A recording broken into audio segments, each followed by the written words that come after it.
मौजूद है जनाब डॉक्टर बतूल, हमारे साथ मौजूद हैं डॉक्टर बिल्किस और हमारे साथ मौजूद हैं डॉक्टर महविश अवाद जो कि एस्थेटिक फिजिशियन है। तो आप तीनों से मेरा ये पहले सवाल है कि मुझे बताएं कि ऐसी कौन सी बैक्टीरियल इन्फेक्शन है जो कि हर किस्म की स्किन के हामिल अफराद को हो सकती है? ऐसे कौन से बैक्टीरिया, एनी इन्फेक्शन, कोई भी हो सकता है। बिल्कुल, जो इन्फेक्शन स्टार्ट होता है ना, स्पेशली बैक्टीरियल इन्फेक्शन, चाहे हम सोराइसिस के पेशेंट देखें, एक्जिमा देखें, फंगस देखें, कोई भी बैक्टीरियल हो, फंगल हो, वायरल इन्फेक्शन हो, ये मैं आपको बताऊं, उसके साइंस जो हैं वो स्टार्ट हो जाते हैं आपके माउथ से। आप सिर्फ ज़बान देखकर बता सकते हैं और ज़बान में वो चेंजेस होनी शुरू हो जाती हैं कि उसके ऊपर जो लेयर बननी शुरू हो जाती है वो आपको इंडिकेट कर रही होती है 2 दिन बाद, 3 दिन बाद, 7 डेज़ के बाद, 10 डेज़ के बाद आपको ये इन्फेक्शन होने वाला है, चाहे वो फंगस हो चाहे बैक्टीरियल हो, एनी बैक्टीरियल इन्फेक्शन। और ये बच्चों से लेकर बड़ों तक के लिए। नो वंडर बच्चे में जब डॉक्टर के पास जाते हैं, डॉक्टर सबसे पहले कहते हैं चलो ज़बान बेटा बाहर निकालो कुछ और। तो वो साइंस होती हैं बेसिकली जो आपको पता चलना शुरू हो जाती हैं। और उसकी इसीलिए कहते हैं कि ना माउथ हाइजीन का ख्याल रखना बहुत ज़रूरी है। आप माउथ हाइजीन का ख्याल रखेंगे, वो बैक्टीरिया आपके स्टमक में नहीं जाएगा, वहाँ से उसकी कॉलोनाइजेशन नहीं होगी, यानी बढ़ना नहीं शुरू होगा वो स्टमक एसिड के साथ जाकर मिक्स होकर, और जब वो बढ़ेगा नहीं तो आपको इन्फेक्शन नहीं होगा। लेकिन अगर वो स्टमक एसिड में चला गया तो फिर उसकी जो है वो मल्टीप्लाई होना शुरू हो जाता है, और फिर आपको साइन सिम्टम्स ऐसे निकलते हैं कि आपको जो है वो सिस्टिक, चेहरे पे एक्नी होनी शुरू हो जाती है, जगह जगह फोड़े। अगर आप आजकल जो है वो स्टेफिलोकोकस इतना कॉमन हुआ हुआ है, हर बच्चा जो है फोड़े के साथ आ रहा है, हर बच्चा। क्या है जी, मैं समंदर में चला गया था, मैं स्विमिंग पूल में गया था, हम जो है वो फार्म हाउस पे गए थे, तो वहाँ से इन्फेक्शन। लेकिन ऐसा नहीं है कि वहाँ पे इतने इन्फेक्शंस हैं कि आपने फौरन, लेकिन अगर एक इन्फेक्शन ऑल्सो अगर एक इन्फेक्शन ज़्यादा आदमी किसी पूल में जाता है और उसमें बाकी लोग भी आते हैं तो उनकी स्किन भी तो इन्फेक्शन कैच कर सकती है। आपको पता है मेरे पास जो 2-2.5 महीने से स्केबीज के पेशेंट हैं, उनको 2-2.5 महीने पहले सही हो गई, ठीक है, अब उनको तो लग रहा है कि सही हो गई। लेकिन अगर आप पूरी फैमिली में 8 लोग हैं और you are living in 3 room apartment, आप 8 में से 5 लोग सही हुए और 3 नहीं हुए, तो बस वो 5 लोगों की इम्यूनिटी इस स्टेटस पे पहुंच गई कि आपको विजिबल नहीं है, लेकिन आपके 3rd लेयर में है वो। अब आप गए स्विमिंग पूल में, आप जाकर कूद गए, जब आपको पता है आपको बॉडी में इन्फेक्शन था, तो इस तरह क्या है, उस साइकिल में से लोग निकल नहीं पा रहे, तो इसलिए जो है वो मल्टीप्लाई होता रहता है। जैसे कोविड को लेके एहतियात की है तो बाकी भी चीज़ों की एहतियात ज़रूरी है। मुझे बताएं डॉक्टर बिल्किस, क्या ये बैक्टीरियल इन्फेक्शंस भी क्या मौसमियाती होती हैं? कुछ होती हैं, कुछ होती हैं। देखिए, और आपको जैसे एक्जिमा है ना, वो आपको किसी के वॉशरूम यूज़ करने से भी हो जाता है, और सेक्सुअल ट्रांसमिटेड भी होती हैं। अगर मियाँ को है तो बेगम को भी हो सकता है। बिस्तर पे अगर किसी को एक्जिमा बैठा है और आपने चादर चेंज नहीं की, आपके घर में मेहमान आए हुए हैं, उनमें से किसी को अगर ये बीमारी है तो ये इस तरह भी ट्रांसफ़र हो सकता है। हाँ, like to interrupt here, actually eczema is not contagious, eczema नहीं फैल सकता, वो बाकी जो इन्फेक्शंस हैं they can spread from one person to another. Scabies हो सकता है कंटेजियस, बैक्टीरियल इन्फेक्शंस हो सकते हैं बहुत सारे जो कंटेजियस हैं। अच्छा, एक्सक्यूज मी डॉक्टर, एक्जिमा क्या है? Eczema is a skin condition जो कि आपके इम्यून रिस्पॉन्स पे होता है। देखें वो सोराइसिस है। आई एम एक्चुअली डॉक्टर बतूल, वो सोराइसिस है। एक मिनट देखिए, eczema is actually when your skin barrier is not intact. Exactly, it can be by birth, it can also be, हाँ, ये है कि बाय बर्थ भी होता है, लेकिन वो अगर मुझे एक्जिमा है तो मेरा आपको नहीं लग सकता। एक्जिमास आर नॉट कंटेजियस। अच्छा, एक्जिमा का वेदर से भी बड़ा ताल्लुक होता है। जैसे मैं यूके में बहुत एक्जिमा के केसेस देखती हूँ। अच्छा जी, डॉक्टर उम्मे राहील भी हैं, अस्सलाम वालेकुम। आ जाए उम्मे, आ जाए, कैसी हैं आप? ठीक हैं, अल्हम्दुलिल्लाह। देखिए, एक्जिमा जो है ना वो इम्यून डिसऑर्डर नहीं है। हाँ, this is not immune disorder नहीं है, वो जो है ना इम्यूनिटी का नहीं है। बट सोराइसिस जो है वो नहीं फैल सकता। देखिए, एक्जिमा लोगों को लग सकता है। मुझे एक्जिमा और एस्थमा दोनों नहीं। आपने मुझे इंटरप्ट किया तो मुझे बोलने, आई एम सॉरी। नहीं, आपने इंटरप्ट किया तो पहले let me complete my words. ठीक है, ये गलत है। हाँ, प्लीज। एक्जिमा और सोराइसिस दोनों डिफरेंट है। एक है इम्यून डिसऑर्डर, आपको इम्यूनिटी की वजह से होती है, वो है सोराइसिस। सोराइसिस किसी को नहीं लग सकता। एक्जिमा होता है, एक्जिमा और एस्थमा सीसो करते हैं। जिसको एक्जिमा होगा उसको एस्थमा भी हो सकता है, और उसको वो फूड तो एलर्जीज भी हो सकती हाँ, उसको एलर्जीज भी हो सकती और जो स्केबीज होती हैं वो अलग चीज होती है, वो बैक्टीरियल इन्फेक्शन है, ठीक है। और हम लोग हमारी नेचुरोपैथी में कहते हैं कि ये जो दांत और चुंबन दोनों को डिफरेंट करते हैं। और दांत अगर घर में किसी एक को है, जिस तरह मैंने कहा कि सेक्सुअल ट्रांसमिटेड डिजीज भी, किसी को अगर ये बैक्टीरियल इन्फेक्शन है, अगर हस्बैंड को है तो वाइफ को भी हो सकती है। इवन दो के अगर बिस्तर पे बैठे वो भी लग सकती है। बाज़ औक़ात आपके घर में मेहमान आते हैं, रुकते हैं, चले जाते हैं, उनको ये बीमारियां होती हैं, वो आपके तमाम घर में फैला देते हैं। इवन दो कि वो आपका वॉशरूम यूज़ करते हैं, रिंग बॉम्ब वगैरह, इसको अलग अलग हम नाम देते हैं, वो भी लग सकते हैं। एग्जैक्टली, ठीक है, बिल्कुल सही कह रही हैं।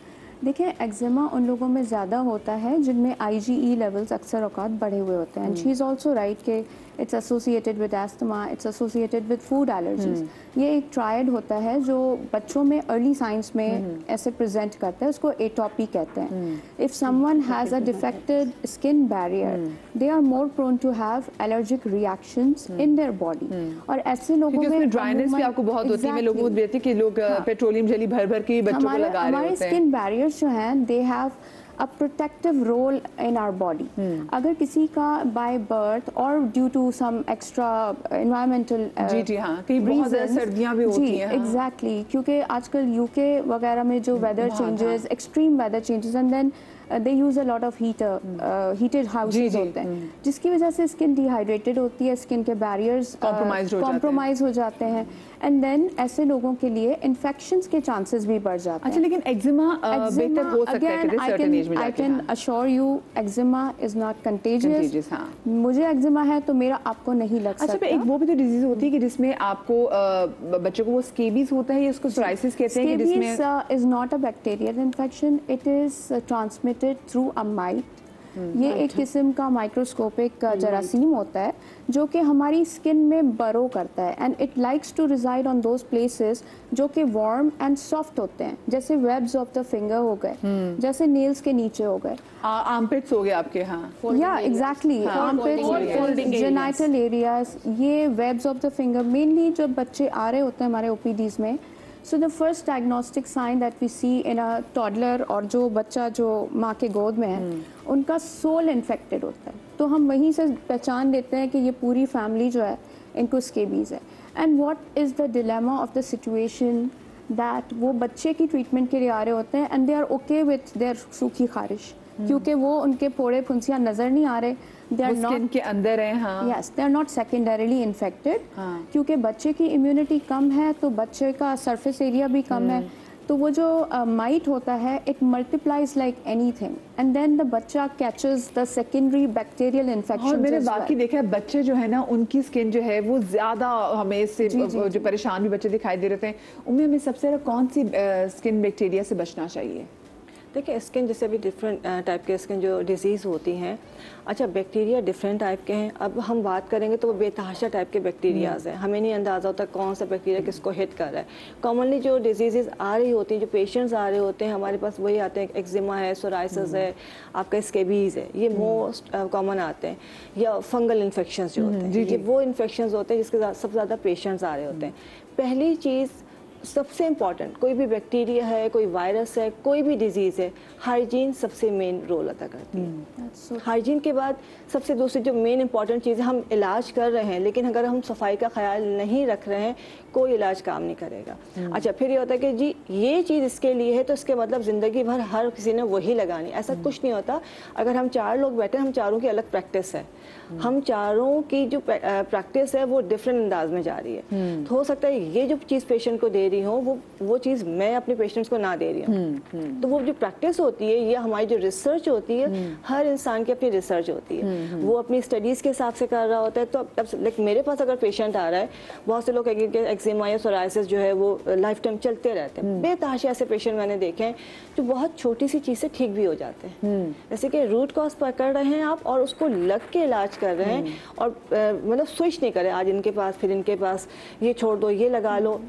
और सबसे इम्पॉर्टेंट, सिर्फ लगाने पे एहतियात कर रहे हैं, बाकी जो चीज़ें हैं कि बैक्टीरिया को किल कैसे करना है, आपको हाइजीन का कितना ख्याल रखना है, आपको डाइट क्या लेनी है, ये सब चीज़ें आप नहीं करें तो ज़िंदगी भर आप सिर्फ दवाओं पे रहेंगे। ये बात आपने बिल्कुल सही की। अच्छा, एक्जिमा के मैंने बहुत सारे पेशेंट्स को तो देखा है कि बच्चे, जब छोटे बच्चों को एक्जिमा होता है, with the passage of time जब वो बड़े होते हैं, जो अपनी टीन्स में जाने से पहले पहले वो बच्चे ठीक हो जाते हैं। कुछ बच्चे ठीक हो जाते हैं। तो ये बॉडी के अंदर भी आपकी एक इम्यूनिटी सिस्टम है जो लड़ रहा है। Yes, exactly. बेसिकली हमारे अंदर जो है वो 2 किस्म के, जब हम पैदा होते हैं तो 2 किस्म के इम्यून सिस्टम काम कर रहे होते हैं। जैसे जैसे बड़े होते हैं तो आपकी इम्यूनिटी बढ़ती चली जाती है। अच्छा, जो जैसे अभी डॉक्टर महविश ने बताया, जो एटोपी होती है, ठीक है, वो आप बाय बर्थ लेकर पैदा हुए हैं, ठीक है। अब जो है वो एटोपिक डर्माटाइटिस में कन्वर्ट होती है। अगर उसको आपको कन्वर्जन से, इसलिए आपने सुना होगा बहुत से कि आपको अगर पैदाइशी जो है एस्थमा है तो आपको आगे जाकर एक्जिमा और ये बीमारियां होंगी, ठीक है। तो वो बेसिकली इसीलिए होता है। लेकिन अगर आप इम्यूनिटी, जैसे मेरी सास जो है वो एस्थमेटिक है, ठीक है, तो मेरी बेटी जो है वो बाय बर्थ एस्थमेटिक हुई, उसको नमूनिया भी हुआ, लेकिन अब नहीं है, सही। द थिंग इज कि आप जितनी इम्यूनिटी स्ट्रॉन्ग करेंगे, vitamin A, C, D, E, ये चीज़ें आप जैसे जैसे बच्चा बड़ा होता जाएगा उसकी बॉडी में आप उसे ऑप्टिमल लेवल पे रखेंगे, उसका लंग्स, उसकी इम्यूनिटी वैसे ही ग्रो करती है। और वो जितनी अच्छी इम्यून सिस्टम आप उसकी जो लेयर होती है ना, बारीक लेयर होती है, that is responsible for everything. Her organ के ऊपर जो लेयर है, अगर आप उसको स्ट्रॉन्ग कर लेंगे तो आपकी इम्यूनिटी बहुत अच्छी है। अच्छा, इसका मतलब है हमारी स्किन लगाना नहीं है, खाना भी है, एग्जैक्टली, परहेज भी। इसी तरह स्किन के ऊपर जो लेयर है, अगर आप इसको स्ट्रॉन्ग कर लेंगे, that is called skin barrier system, इसको स्ट्रॉन्ग कर लेंगे, आपको कोई भी बैक्टीरिया। इसको कैसे स्ट्रॉन्ग करना है? हम तो खुद स्ट्रॉन्ग करने के हम आपको हमारे तो अभी हमारे अगर वो खून का टेस्ट करा लिया जाए तो हम वो एनेमिक में निकलेंगे, हमारे तो विटामिन पूरे नहीं है। एक और चीज, B12 बहुत ज़रूरी है। अगर किसी को भी स्किन डिजीज से बचना है तो उसका B12 बहुत अच्छा है, खासकर सोराइसिस में। विटामिन D3, विटामिन B12 और उसके अलावा विटामिन E, ये चीज़ें उनको ज़रूर लेना। और मीठा बिल्कुल नहीं लेना।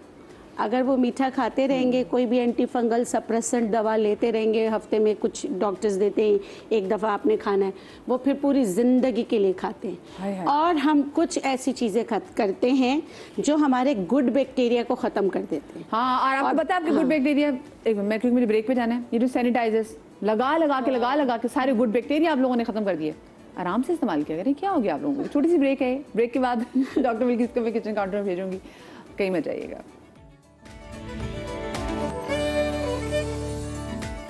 जी, welcome back after the break. Doctor Umme Raheel इस वक्त किचन काउंटर में मौजूद है और हम उनसे जानेंगे कि वो पहली ऐसी क्या चीज़ बना रहे हैं जो कि जो वायरल जो स्किन इन्फेक्शंस भी होती है, जो बैक्टीरियल इन्फेक्शंस भी हैं, उससे हमें निजात दिला सकती हैं। लेकिन साथ में प्लीज़ प्रॉपर तशख़ीस के साथ आप अपना इलाज शुरू कीजिएगा।